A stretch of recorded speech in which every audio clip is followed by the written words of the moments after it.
ये वो लम्हा है जब दुनिया की सबसे अहम गुजरगाह पर खामोशी भी शोर बन जाती है और एक तंग सा समुद्री रास्ता पूरी आली मईशत की सांसों को अपने कब्जे में ले लेता है। स्टेट ऑफ हर्मुज इस वक्त सिर्फ नक्शे पर एक लाइन नहीं रही,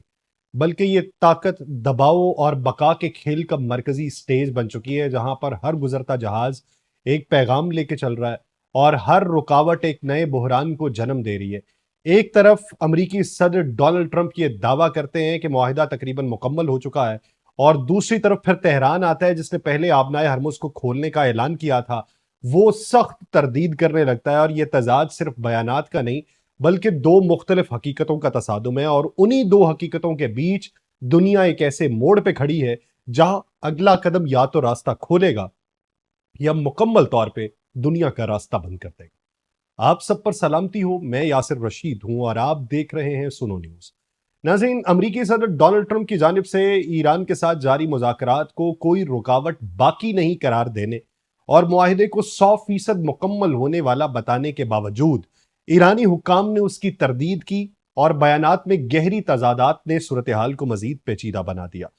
तरदीद ईरानी हुकाम ने क्यों की? अब्बास इराकची ने खुद ऐलान किया था कि आबनाए हरमुज को खोल रहे हैं, लेकिन उसके बाद डोनाल्ड ट्रंप ने यह कह दिया कि हमारी तमाम चीजें जो है वो ईरान ने मान ली हैं, और फिर उसने ये भी कह दिया कि मैं नेवल ब्लॉकेट जो है वो ईरान की जारी रखूंगा, और साथ ही साथ ये भी कह दिया कि ईरान जो है वो अपना यूरेनियम अफजूदा जो है वो अमेरिका के हवाले करने को तैयार हो चुका। ईरान ने फिर उसके ऊपर जवाब ये दिया कि अच्छा, अगर तुम ट्वीट के जरिए पूरी दुनिया पे हुक्मरानी करना चाहते हो और तुम जो कही गई बातें उनको यूं सरेआम लाना चाहते हो और उस पर अपना एक अलग से नैरेटिव बनाना चाहते हो, तो यूं जवाब लो कि जो चंद घंटे कबल ही हमने मशरूत तौर पे खोला था वो हम फिर से बंद कर रहे हैं। लेबनान में होने वाले 10 दिन के सीज फायर और हम आहंग समुद्री रास्तों से जुड़ी हुई ये सिचुएशन जो है, ये ईरानी फौजी कमांडर ने ये कह के बंद कर दी कि हम पिछली हालत में वापस जा रहे हैं और तमाम जहाजों को ईरानी हुक्काम की पेशगी मंजूरी दरकार होगी। और इसी असना में दो जो जहाज हैं जिनका ताल्लुक भारत से था,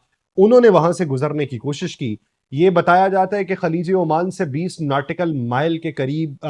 ईरानी जो कश्तियां हैं उन्होंने रोका और फायरिंग भी की, जिसके नतीजे में उन जहाजों को वापस जाने पर मजबूर किया गया। ट्रंप ने यह कहा कि तेहरान ने यूरेनियम को मेरे हवाले करने पर रजामंदी जाहिर की है, तो ईरान ने जवाबन क्या किया कि रिवायती ट्रांजिट फीस की बजाय एक नई कानून साजी के जरिए जहाज मालिकान से आबनाए हरमुज को महफूज बनाने की फीस वसूल करने का मंसूबा बना लिया। इब्राहिम रेजाई सिक्योरिटी तर्जुमान है कमेटी के, उन्होंने तफसील बयान की और उन्होंने कहा जी कि हम इनसे फीस वसूल करेंगे। और ये सब कुछ उस वक्त हो रहा है जब लबनान में इसराइल हिजबुल्लाह जंग के बाद सीज फायर नाफिज हो चुका है। इसराइली वज़ीर आज़म बेंजामिन नेतन्याहू ने अभी भी ये कहा कि काम मुकम्मल नहीं हुआ और हिजबुल्लाह को खत्म करने का हदफ अभी बाकी है। तो जब आप सीज फायर करने के बाद इस तरह के बयानात देंगे, और ट्रंप ने इसराइल को लबनान पे मजीद हमलों से साफ मना किया और कहा कि अब काफी हो चुका,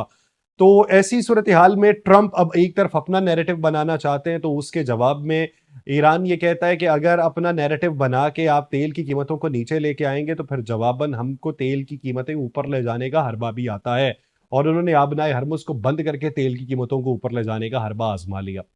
लबनान की सूरत हाल ये है कि मार्च से अब तक तकरीबन 2000 से 300 अफराद जो हैं, 2300 के करीब वो शहीद हो चुके हैं। सीज फायर के पहले दिन ही जनूबी लबनान में एक शख्स की मोटरसाइकिल पे इजरायली हमले में हलाकत भी हुई है। ये तनाव सिर्फ ईरान और अमेरिका तक महदूद नहीं, बल्कि पूरे खत्ते और आलमी सतह पे अपनी लहरें भी पैदा कर रहा है। सऊदी अरब के वजीर खजाना जो मोहम्मद अल जदान हैं, उन्होंने आबनाए हरमुज को दोबारा खोलने का खैर मकदम किया,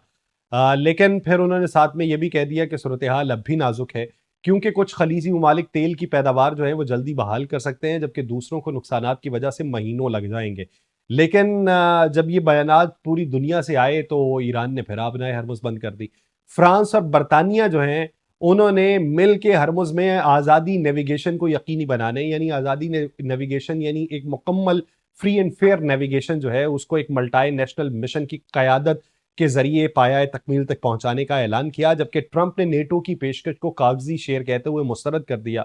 और नेटो को इससे दूर रहने का मशवरा दिया है। फिर जब डोनाल्ड ट्रंप ने गुफ्तगू की और उन्होंने स्पेन का हवाला भी दे दिया और उन्होंने कहा कि स्पेन का इस वक्त बेड़ा गर्क हुआ पड़ा है और वो नेटो में भी जो है वो पार्टिसिपेट नहीं कर रहा। फिर उन्होंने चीन जाने का ऐलान भी कर दिया और उन्होंने कहा जी चीन बड़ा अच्छे तरीके से मैं जाऊंगा, लेकिन चीन इस वक्त खामोश खिलाड़ी है। यमन में हौसियों ने सना में लबनान और ईरान के साथ यकजहती की बड़ी रैलियां निकाली हैं और लाखों की तादाद में ईरानी झंडे लहराते हुए जंग में शामिल होने का भी उन्होंने इंतबा दे दिया है, क्योंकि ये ईरान से मुल्हक तहरीके शिमाली यमन पे कंट्रोल रखने वाली हैं और बुहेरा अहमर में पिछले हमलों की ये तारीख भी रखती हैं। तो ईरान अब ये कहता है कि अब हमारे पास आबनाए हरमुज की सूरत में एटम बॉम्ब है और बाबुल मंदब की सूरत में हाइड्रोजन बॉम्ब है। पाकिस्तान ने इस पूरे मंजरनामे में अमेरिका ईरान मुज़ाकरात के दूसरे राउंड की तैयारियां की।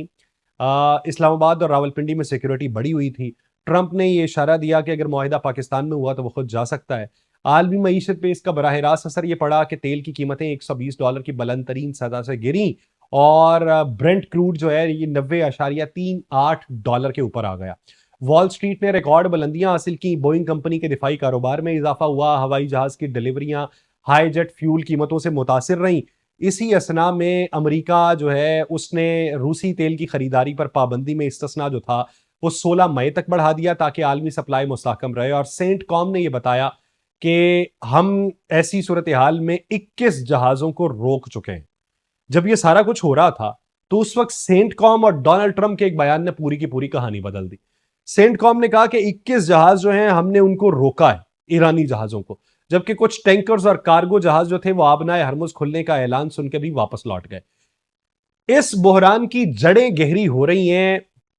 सेंट कॉम की वजह से। यह सिर्फ एक समुद्री आबनाए के महदूद होने की अलामत नहीं है, यह आलमी तवानाई की सप्लाई चेन्स, इलाकाई इस्तेहकाम, बड़ी ताकतों के देरीना जोग्राफियाई सियासी मुकाबले का आईना है जो अब एक नए मरहले के अंदर दाखिल हो चुका है। ईरान ने यह सीख लिया है कि आबनाए हरमुज उसका सबसे ताकतवर हरबा है जो दुनिया के 5वें हिस्से का तेल की नकलो हमल का रास्ता है, और उसे बंद करने या कंट्रोल करने की धमकी से ना सिर्फ खलीजी ममालिक बल्कि यूरोप, एशिया और अफ्रीका की मईशतें लरज उठती हैं। तो लबनान में यह जंग ईरान के हिमायत याफ्ता गिरोहों की मगरबी असर और रसूख के खिलाफ आखिरी एंटी कॉलोनियल लड़ाई के तौर पर देखी जा रही है, जहां पे तजियाकार राय ये रखते हैं कि इसराइल का सिक्योरिटी जोन बनाने का मंसूबा जो है वो हिजबुल्ला और ईरान की मज़ाहमत से मुकम्मल तौर के ऊपर नाकाम हो चुका है और अब फौजी कशीदगी के बजाय मुज़ाकराती रास्ता खुल रहा है। लेकिन वो मुज़ाकराती रास्ता फील्ड मार्शल के ईरान में मौजूद रह के होने वाली मुलाकातों के नतीजे में पायदार दिखाई दे रहा था। लेकिन उसी असना में डोनाल्ड ट्रंप अपनी एक नई शुद्धनी छोड़ देते हैं और उसके बाद ईरान ये कहता है कि अगर आपने ट्विटर के ऊपर जंग लड़के उसको जीतना है तो फिर जवाबन हमारे भी बयानात जो हैं वो सोशल मीडिया के ऊपर ले लें। लेकिन इस सारी सूरत हाल में लबनान में इंसानी नुकसानात के तवील मुद्दती असरात, बेघर अफराद की वापसी, इलाकाई अदम इस्तेहकाम का खतरा अपनी जगह पे मौजूद है। यमन में हौसियों की रैलियां ना सिर्फ यकजहती का इजहार है बल्कि ये भी बता रही हैं कि अगर तनाव तुम बढ़ाओगे तो बहराए हमर में दोबारा हमले होंगे और बाबुल मंदब को बंद कर दिया जाएगा। आलमी तजारत को फिर जितना चला सको फिर चला लेना। उधर सऊदी अरब और दीगर खलीजी रियासतों की माशी बहाली अब इस नाजुक तवाजुन के ऊपर मुनहसर है कि तेल की पैदावार में खलल से मकामी करेंसी, सरमायाकारी और रोजगार मुतासिर हो रहे हैं। आलमी सतह के ऊपर मंजरनामा देखें तो ये बहरान रूस यूक्रेन जंग के साये में और भी पेचीदा हो चुका है, जहां अमेरिका ने रूसी तेल की खरीदारी पे इस्तिस्ना बढ़ा के आलमी सप्लाई को मुस्तहकम रखने की कोशिश की है, लेकिन उसको किस हद तक मुस्तहकम रख पाएंगे क्योंकि इससे रूस को फायदा पहुंच रहा है जो ईरान के तेल के मुतबादिल के तौर पर उभर रहा है। चीन की सूरत हाल देखें तो आबनाए हरमुज से गुजरने वाला तेल का सबसे बड़ा खरीदार जो है वो इस वक्त चीन है और इस सूरत हाल में खामोश सिफारतकारी भी कर रहा है और ट्रंप के इशारे ये लग रहे हैं कि बीजिंग का किरदार जो है वो इस मुआहिदे में फैसला कुन हो सकता है। लेकिन अभी पाकिस्तान की बात ऑनली मीडिएटर के तौर पे हो रही है। पाकिस्तान की काविशें जो अब तक चली हैं उससे तो ये इम्कानात रोशन थे कि चीजें जो हैं वो स्मूथ हो जाएंगी, लेकिन डोनाल्ड ट्रंप के पसे पर्दा मकासद कुछ और दिखाई देते हैं कि उन्हें ट्वीट करने की और बयान देने की बहुत ज्यादा जल्दी है। उधर फ्रांस और बरतानिया की कयादत में हरमुज मिशन की बात हो रही है ताकि इस मईशत जो है उसको मजीद धचके ना लगे और इस बहरान से दोहरा फायदा पाकिस्तान और दोहरा नुकसान भी उठा सकता है। एक तरफ तवानाई की कीमतें बढ़ने से पाकिस्तान की दरामदात महंगी हो रही है, मईशत पे दबाव है। दूसरी तरफ अगर मुज़ाकरात कामयाब होते हैं तो पाकिस्तान आलमी सिफारतकारी का मरकज बन जाएगा, उसकी साख मजीद बढ़ेगी और खत्ते के जो दीगर ममालिक हैं उनके लिए जो परेशानी के इस वक्त इम्कानात हैं वो मजीद रोशन है। लेकिन यहाँ पे हमें एक रात में ये सुनने को मिला कि आबनाए हरमुज खुली हुई है, हम खुशी के शादियाने बजा रहे थे और दूसरी तरफ डोनाल्ड ट्रंप का एक बयान इस पूरे मंजरनामे के ऊपर एक मट्टी डाल रहा था। अब देखना यह है कि वो मट्टी झाड़ने की कोशिश जो पाकिस्तान करने वाला है वो किस हद तक झाड़ी जाती है। फील्ड मार्शल की मुलाकात में जो डोनाल्ड ट्रंप से हुई उसमें क्या नतीजा निकलता है, और उसमें जो नतीजा निकलता है वो डोनाल्ड ट्रंप के बयानों में झलकेगा या फिर मुआहिदात के अंदर झलकेगा, ये देखने की जरूरत है। मुझे दीजिए इजाजत, अल्लाह ने के बाद।